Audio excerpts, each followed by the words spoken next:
The meeting room at Pinewood Estates HOA headquarters was a war zone. Papers littered the polished oak table like shrapnel after a bitter fight. Board members yelled over each other, their voices sharp with desperation. Margaret Thornton, the self-proclaimed guardian of neighborhood perfection, stormed back and forth, her manicured nails tapping her phone in a frenzy as she tried to reach the HOA's lawyer. "This is outrageous," she screeched, her voice hitting a note that could have cracked the framed community awards on the walls. "He can't just rewrite our lease overnight. This has to be illegal." Across town, in my quiet lakeside cabin, I sat in my worn leather armchair, signing the last of the documents my attorney had prepared. The pen felt almost too light for the chaos it was about to unleash on the HOA that had been hounding me for weeks. As I crossed the final T, a slow grin spread across my face. Sometimes, justice needs a nudge from a well-crafted legal move. Let me take you back to how this all started. 3 months ago, I thought I'd found my sanctuary. After years of city clamor, honking cars, crowded sidewalks, endless noise, I bought a gorgeous 5-acre plot just outside Pinewood Estates, nestled by Lake Serenity. Rolling meadows, towering pines, and the soft lapping of water against the shore, it was paradise.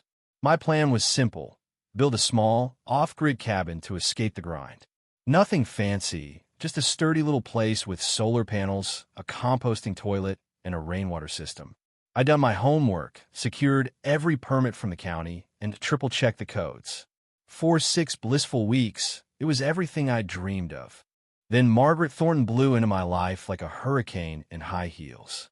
I was on my porch one crisp Wednesday morning, sipping coffee and watching herons glide over the lake, when a sleek black Range Rover roared up my dirt driveway. Out stepped Margaret, looking like she'd just walked off a real estate ad. Flawless auburn hair, a tailored blazer, and the kind of smirk that comes from years of nitpicking fence heights and lawn ornaments. "Excuse me," she barked, skipping any hint of courtesy. "I'm Margaret Thornton, president of Pinewood Estates HOA. We need to talk." I set my mug down and leaned against the porch railing. "Morning, Margaret. I'm Ethan. What's up?" She thrust a document at me, like it was a court summons. "This is a violation notice. Your shack violates our community standards and must be demolished immediately." I couldn't help but laugh.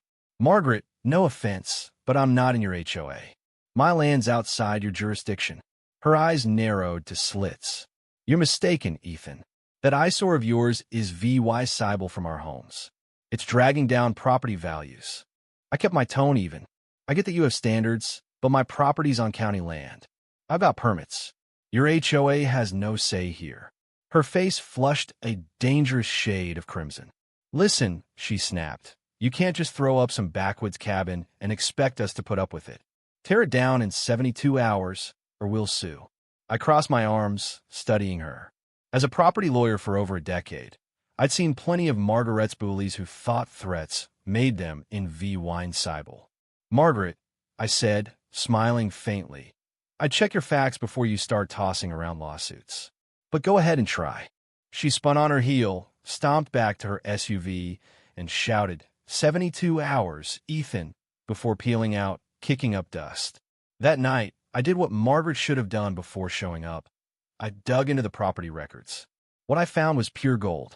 When Pinewood Estates was developed 15 years ago, the original landowner property's previous owner had cut a deal. The HOA needed an access road to connect their gated enclave to the county highway, plus land for their clubhouse, pool, and walking trails. They got a 99-year lease for it all at a laughable $1 a year. When I bought my land, that lease came with it. Legally, Pinewood Estates was my tenant, and that road was their lifeline. Without it, their precious community would be cut off. The next morning, I met with my attorney, Laura, a brilliant property law expert who loved dismantling overzealous HOAs. When I showed her the lease, her eyes sparkled. "Ethan, this is a gem. They're paying you $1 a year for land they can't function without, and their president just threatened you." I nodded. "Pretty much. What can we do?" Laura grinned, already pulling out forms. "You could charge market rate for commercial land hereabout, do like $3,500 per acre annually. How much land are they using? I ran the numbers. The road's about 2 acres, and the common areas are another 1.5. So, do lot 12,250 a year. Laura tapped her calculator. Given that road's their only way in and out, we could push it higher. We spent an hour drafting a legal masterpiece. A notice raising the lease from due law 1 to due law 36,750 a year, effective in 30 days. It was watertight, enforceable, and guaranteed to hit like a sledgehammer. But Laura had another idea. If they want to play dirty with violation notices, let's play back. We should get a surveyor to check exactly how they're using your land. The surveyor's report was a gift. The HOA hadn't just stuck to the least land they'd overstepped. Their ornate entrance gate sat 3 feet onto my property. Their clubhouse landscaping spilled over the line. Even some parking spaces were technically mine. Laura nearly cheered. Ethan, they're not just tenants, they're trespassers. We can demand they remove those encroachments or pay extra. We sent the certified letter that Friday. By Monday, my phone was blowing up. What is this nonsense? Margaret's voice was so shrill, I held the phone at arm's length. Are you out of your mind? Good morning, Margaret, I said calmly. I assume you got my lease adjustment notice. This is extortion, she screamed. I'm calling the cops. It's just business, I replied. When you threatened to sue me over my legal cabin, I re-VYEU'd my rights. Turns out, your HOA's been getting a steal on that lease. Silence. Then, we'll fight this. Our lawyer will shred you. Maybe, I said, but ask him about adverse possession laws and whether your gate and parking lot are on my land. She hung up. That evening, Laura called, laughing. Ethan, you won't believe this. I just spoke with their attorney. Margaret didn't consult him before threatening you. When he saw her notice, he actually chuckled and said, Margaret Thornton's a fool, and she's about to bankrupt this HOA. Apparently, this isn't her first legal blunder. Over the next few weeks, Margaret went full scorched earth. She claimed the lease was invalid. She called the rate hike unconscionable. She even hinted I was targeting her community unfairly. But our case was ironclad. The lease was recorded, the rate was market-based, and I had appraisals to back it. Meanwhile, Pinewood residents got wind of their skyrocketing HOA fees. Their budget meeting was a circus.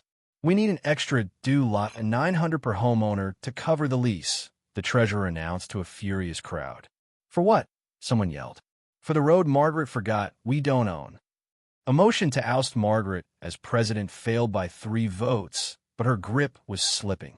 Undeterred, she hired her own lawyer, filed county complaints, and tried pitching land use extortion to the local news. It all flopped, but her legal bills soared, and the community's anger boiled over. Then came her boldest move, a protest outside my cabin.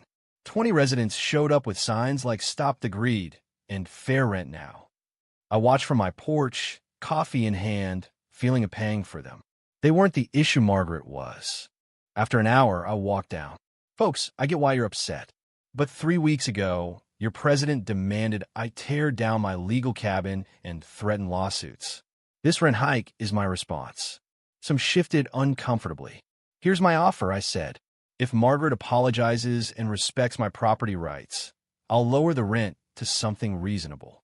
But as long as she keeps fighting, the lease stands. That night, Tom Reynolds, an HOA board member, called. Ethan, this is spiraling. Margaret's legal fees are killing us, and these assessments are pushing people out. Can we fix this? Tom, I said, I've been open to a deal. If Margaret's removed as president and apologizes, I'll drop the rent to due law $6,000 a year. If not, it's due law $36,750, plus a bill for your gate and parking lot. The emergency HOA meeting that Saturday was legendary. Margaret fought to keep control, insisting they'd win in court, but the residents were done. The vote to remove her passed 52-4. Witnesses said she flipped the conference table, screamed they'd regret it, and stormed out, vowing to sue. 3 days later, I got a letter from a new president accepting my due law $6,000 rent deal, plus a curt note from Margaret. I regret my actions regarding your cabin. I shouldn't have threatened you. It dripped with resentment, but it was enough. 6 months later, I'm back on my porch, coffee steaming, herons soaring over Lake Serenity. My cabin's thriving, with a new herb garden and a deck I built last spring. Pinewood pays their due lost $6,000 rent on time, and they've learned to pick their battles. Margaret moved away, tried joining another HOA, and got a polite no thanks. Me? I'm right where I belong, in my legal, untouchable cabin, levying proof that sometimes the best comeback is standing your ground and sending a bill. So what do you think? Was I too harsh, or did Margaret get what she deserved? Should HOAs have less power over neighbors, or are they essential for communities? Drop your thoughts below, hit that like button if you're Team Ethan, and subscribe for more stories where the underdog flips the script.